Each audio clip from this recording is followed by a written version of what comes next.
Selamat pagi, Ko Ari, Bu Woro, serta teman-teman semua.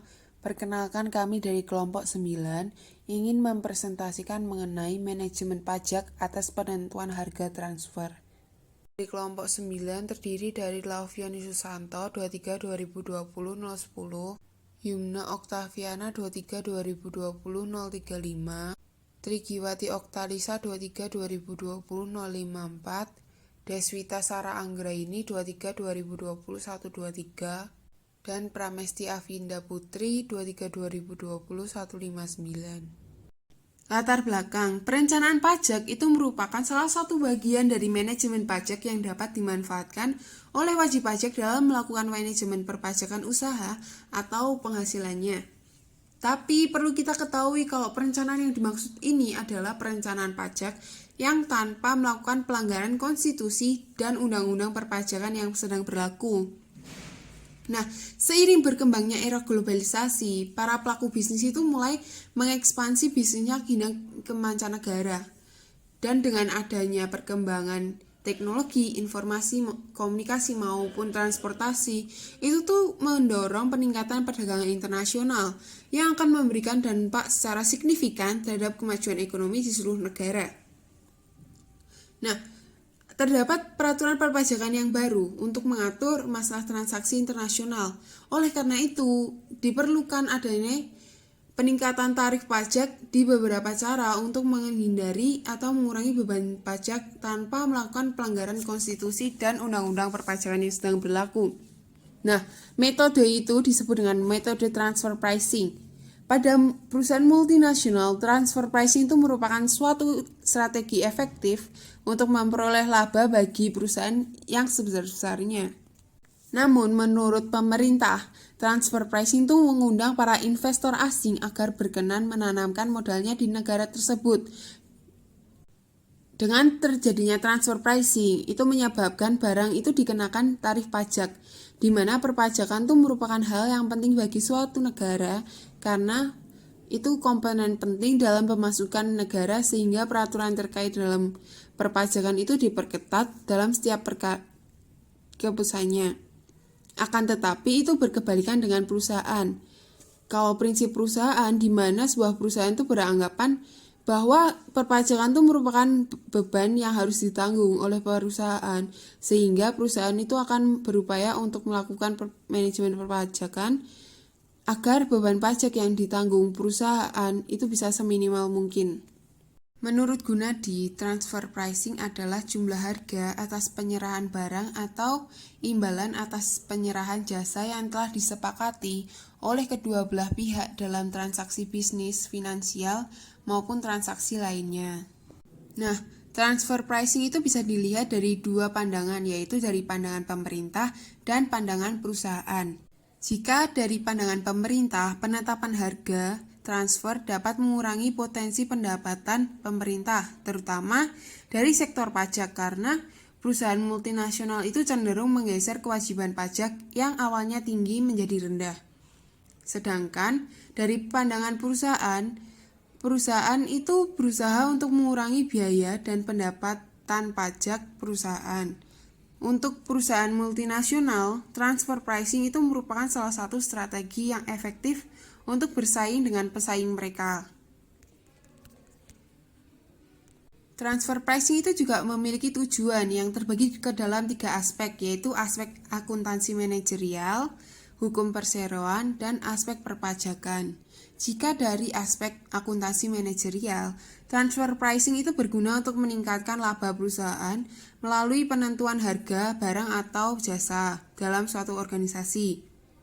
Jika dari aspek hukum perseroan, transfer pricing itu dapat meningkatkan sinergi dan efisiensi antara perusahaan dengan para pemegang sahamnya. Sedangkan dalam aspek perpajakan, transfer pricing adalah suatu kebijakan harga dalam transaksi dan dilakukan oleh beberapa pihak yang memiliki suatu hubungan istimewa. Tujuan dari penetapan transfer pricing itu ada 3. Yang pertama ada membantu meningkatkan performa ekonomi atas unit bisnis secara individual. Yang kedua Ada mendorong tujuan kongruensi supaya dapat tercapai. Maksudnya adalah sistem transfer pricing ini dapat mendorong laba bisnis dan perusahaan. Yang ketiga, ada menyediakan informasi yang relevan bagi unit bisnis dan perusahaan. Manajemen pajak atas penentuan transfer. Harga transfer itu dapat dikatakan sebagai salah satu faktor yang mendukung praktik penghindaran pajak dan digambarkan sebagai transaksi jual beli antar pihak dengan menentukan harga istimewa pada barang ataupun jasa. Nah, harga istimewa itu berpotensi dalam mengatur keuntungan usaha, sehingga berdampak akhir pada biaya pajak perusahaan. Skema harga transfer itu pada praktiknya memiliki pengaruh terhadap laba sebelum pajak yang dihasilkan oleh perusahaan. Nilai jual beli suatu jasa ataupun barang pada transaksi harga transfer itu dapat ditentukan dengan secara istimewa.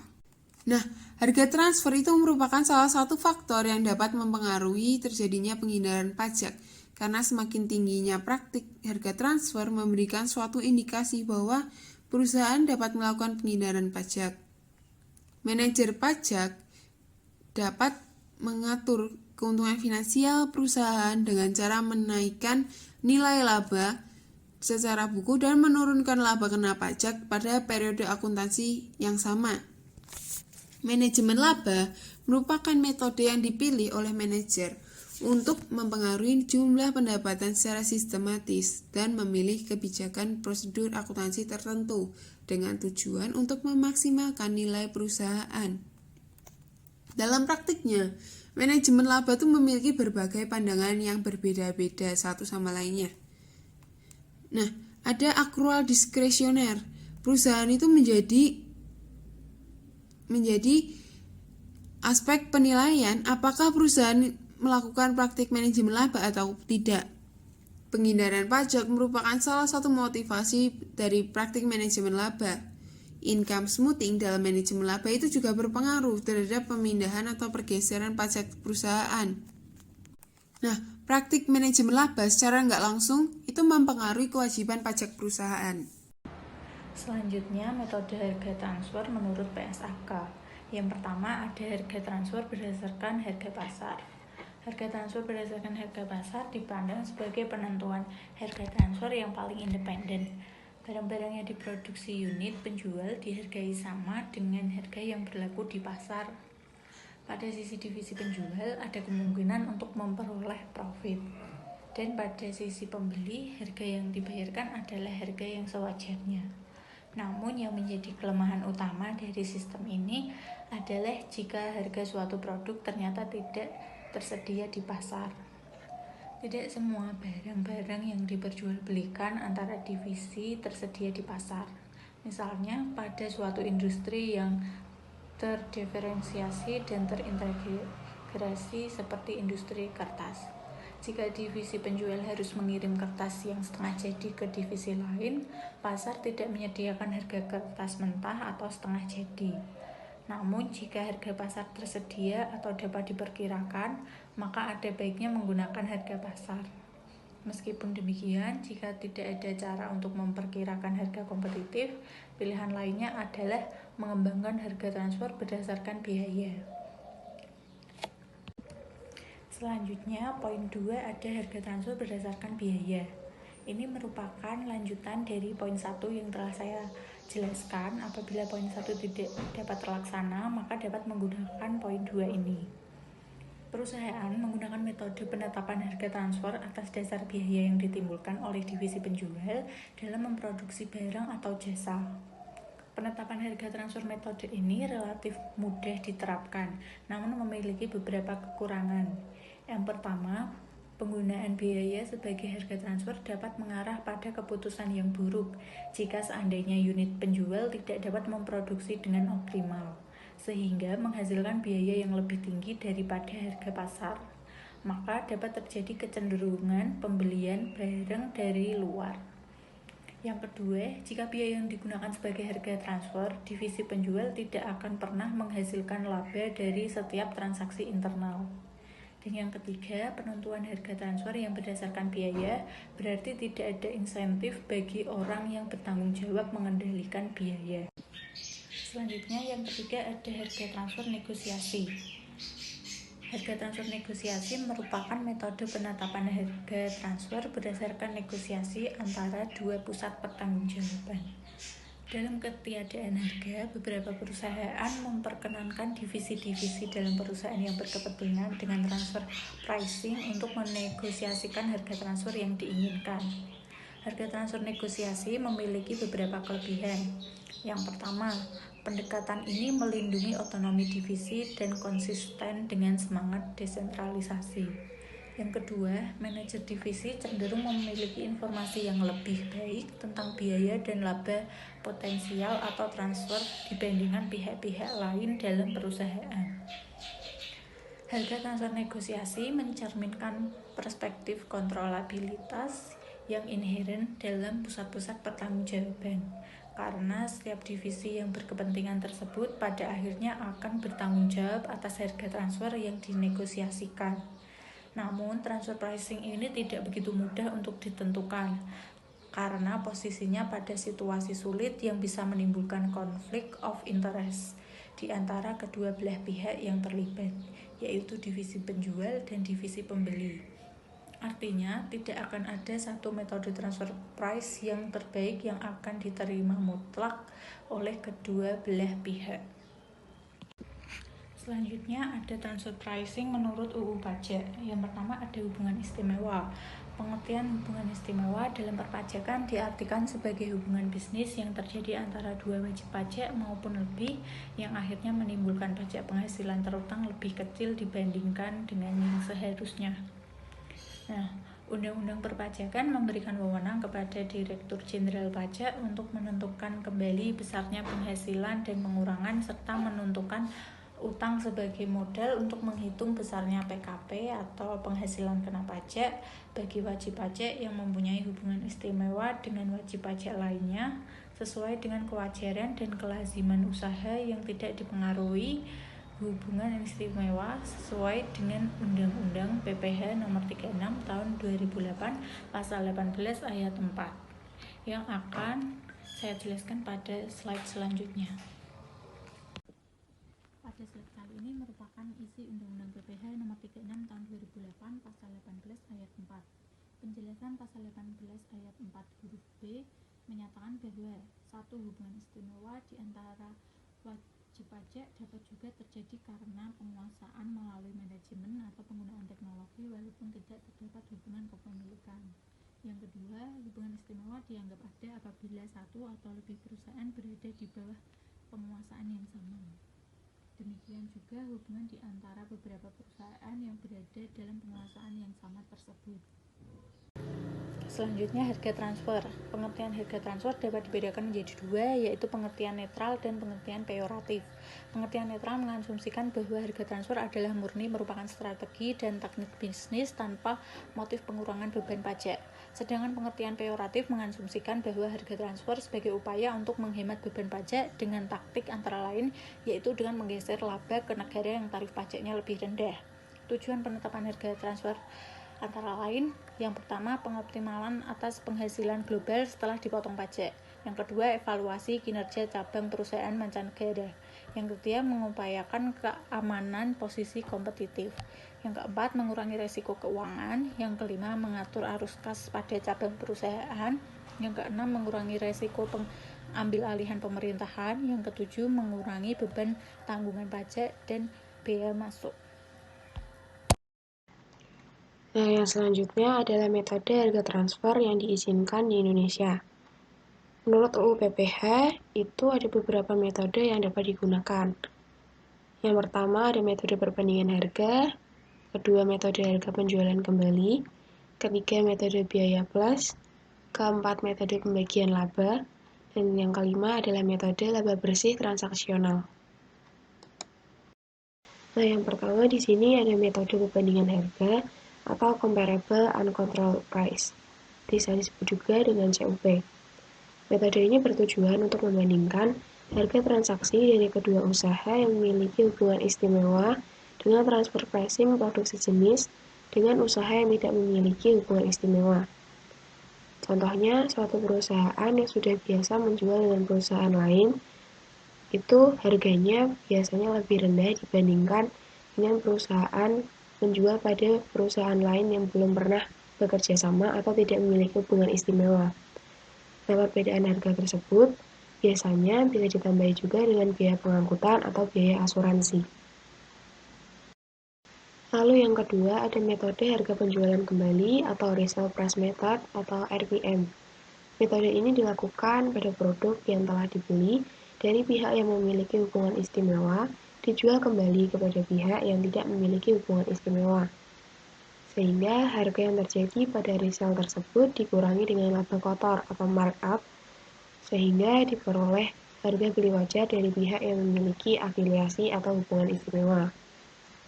Nah, dalam menggunakan metode ini itu ada dua syarat. Yang pertama, tingkat kesebandingan yang tinggi antara transaksi yang memiliki hubungan istimewa dengan yang tidak memiliki hubungan istimewa. Lalu yang kedua, pihak penjual kembali itu tidak memiliki signifikansi nilai harga atas barang atau jasa yang ditransaksikan. Contohnya, ketika suatu perusahaan membeli dari perusahaan yang memiliki hubungan istimewa seharga 10 juta, kemudian perusahaan tersebut bisa menjualnya ke pihak yang tidak memiliki hubungan istimewa dengan kenaikan harga sejumlah 20%. Sehingga nilai kewajaran atas transaksi pada perusahaan yang tidak memiliki hubungan istimewa bertambah 20% daripada harga belinya. Kemudian yang ketiga adalah metode biaya plus atau cost plus method. Metode ini digunakan untuk menentukan harga transfer yang menambahkan laba kotor dari transaksi antara perusahaan wajib pajak tidak terafiliasi yang sebanding terhadap biaya yang ditanggung dalam transaksi afiliasi. Metode ini dapat digunakan ketika barang setengah jadi dijual kepada pihak yang terafiliasi atau memiliki hubungan spesial. Nah, dalam penerapan metode ini bisa diketahui apakah harga transfer suatu perusahaan itu dianggap terlalu mahal atau tidak. Lalu yang selanjutnya adalah metode pembagian laba. Metode ini dibagi menjadi dua, yaitu metode laba kontribusi dan metode laba residu. Yang pertama, metode laba kontribusi merupakan pembagian laba yang memiliki hubungan spesial berdasarkan fungsi yang dilakukan, aset yang digunakan, risiko yang ditanggung setiap pihak yang terlibat dalam transaksi pihak terafiliasi tersebut.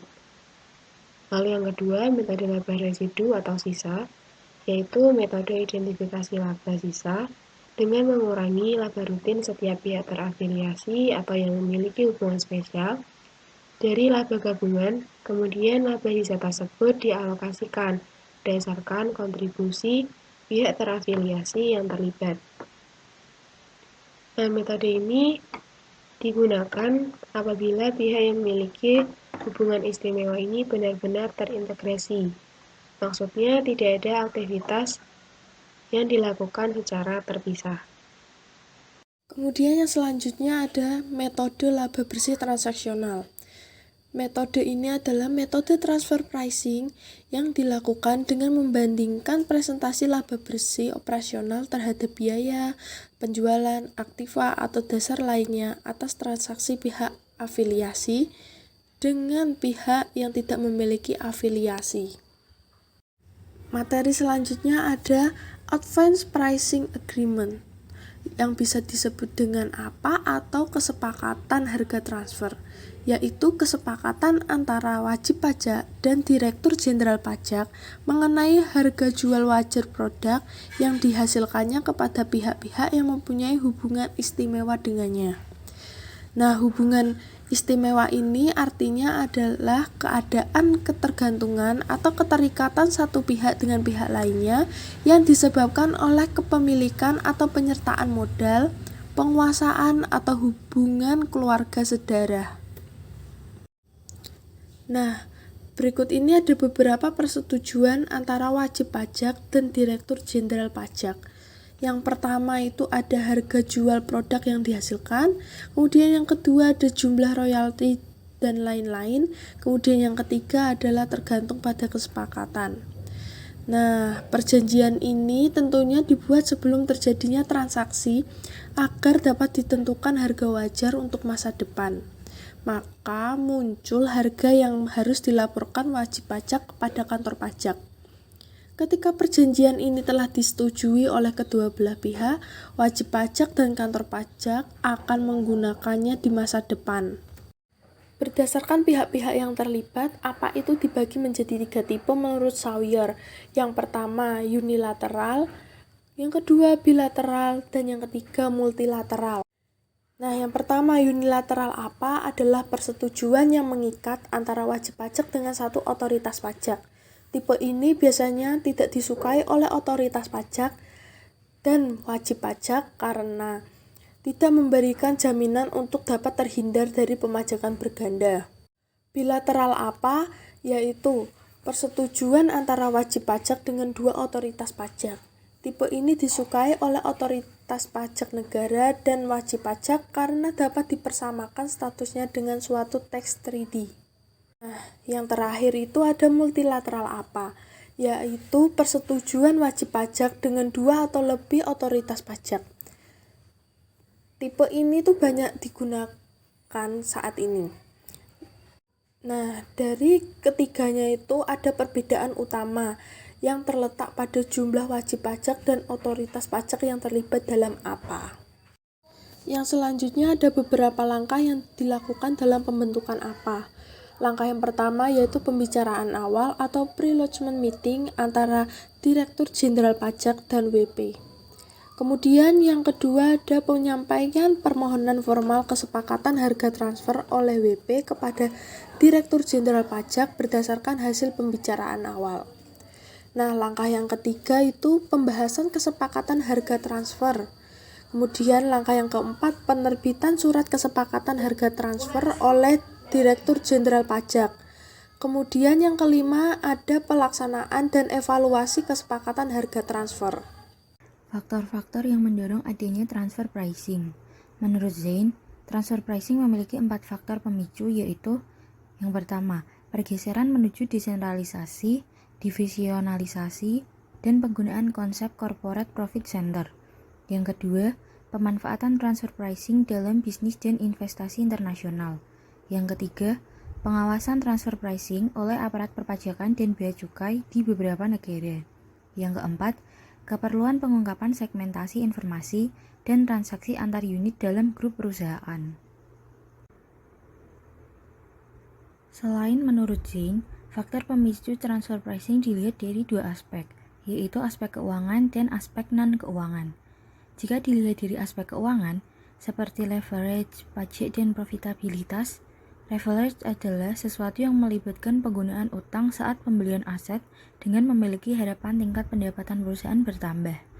Semakin tinggi tingkat leverage perusahaan, maka semakin tinggi potensi perusahaan melakukan transfer pricing.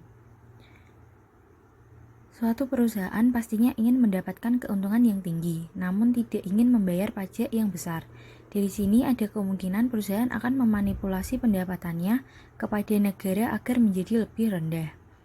Profitabilitas adalah kemampuan suatu perusahaan dalam menghasilkan laba selama periode tertentu di tingkat penjualan. Jika profitabilitas suatu perusahaan tinggi, maka indikasi terjadinya transfer pricing rendah. Begitu juga sebaliknya. Kemudian, dalam aspek non-keuangan, seperti good corporate governance, tunneling insentif, dan mekanisme bonus. Good corporate governance adalah kaidah yang diterapkan oleh perusahaan untuk memaksimalkan nilai perusahaan, meningkatkan kinerja dan kontribusi perusahaan dalam jangka panjang. Kemudian dalam tunneling insentif adalah perilaku pemegang saham mayoritas yang mentransfer aset dan laba perusahaan dalam pengendalian kepentingan pemegang saham minoritas. Perilaku ini memiliki tujuan untuk mengalihkan aset sementara ke anak perusahaan dengan menggunakan transfer pricing untuk mengurangi laba perusahaan. Kemudian yang terakhir adalah mekanisme bonus yang berupa imbalan atau bonus yang diberikan oleh pemilik perusahaan kepada manajer perusahaan karena telah memenuhi sasaran kinerja perusahaan yang diukur dari laba bersih perusahaan. Semakin besar laba yang dihasilkan, semakin besar pula bonus yang didapat dan diberikan oleh perusahaan. Prinsip untuk melakukan transfer pricing adalah prinsip kewajiran dan kelaziman usaha, yaitu transaksi dengan pihak yang memiliki hubungan istimewa dilakukan secara wajar dan harus sebanding dengan pihak yang tidak memiliki hubungan istimewa. Tahapan penerapan prinsip kewajiran dan kelaziman usaha diatur dalam PMK nomor 22/PMK.03/2020 tentang cara pelaksanaan kesepakatan harga transfer pasal 9 ayat 2. Hal ini merupakan perjanjian tertulis antara Direktorat Jenderal Pajak dan wajib pajak untuk menyepakati beberapa kriteria menentukan harga wajar atau laba wajar di muka yang bertujuan untuk memberikan saran bagi wajib pajak dalam menyelesaikan permasalahan transfer pricing. Kesimpulan yang dapat diterapkan dalam meminimalkan beban pajak seminimal mungkin dari kelompok 9 yaitu dapat diterapkan menggunakan metode Transactional Net Margin Method atau TNMM, karena dalam penentuan harga transfer yang dilakukan dengan membandingkan persentase laba bersih operasi terhadap biaya, terhadap penjualan, terhadap aktiva, atau terhadap dasar lainnya atas transaksi antara pihak-pihak yang mempunyai hubungan istimewa dengan persentase laba bersih operasi yang diperoleh atas transaksi sebanding dengan pihak lain yang tidak mempunyai hubungan istimewa, atau persentase laba bersih operasi yang diperoleh atas transaksi sebanding yang dilakukan oleh pihak yang tidak mempunyai hubungan istimewa lainnya. Sekian presentasi dari kelompok 9. Terima kasih.